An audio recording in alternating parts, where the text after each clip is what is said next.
Guys, welcome back to AppIQ, and in this video I'm going to show you how to back up your calendar on your phone. So go to settings, and from here you want to scroll all the way down to where you will find accounts and backup. Click on that. Now from here you want to click on backup data.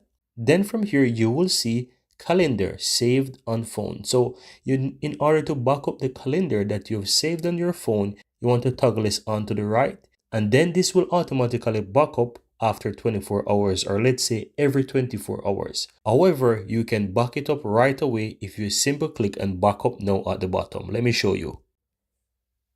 And as you can see there, the calendar on my phone is currently backed up, and all you have to do is simply click on done. And that's all there is to it. Very easy and very simple. Now guys, if you'd like to learn more about what you can and cannot back up, simply click the three dots here on the upper right, click on more information, and you will get all the information that you need to know about backing up your data on your phone using Samsung Cloud. Very easy and very simple, guys.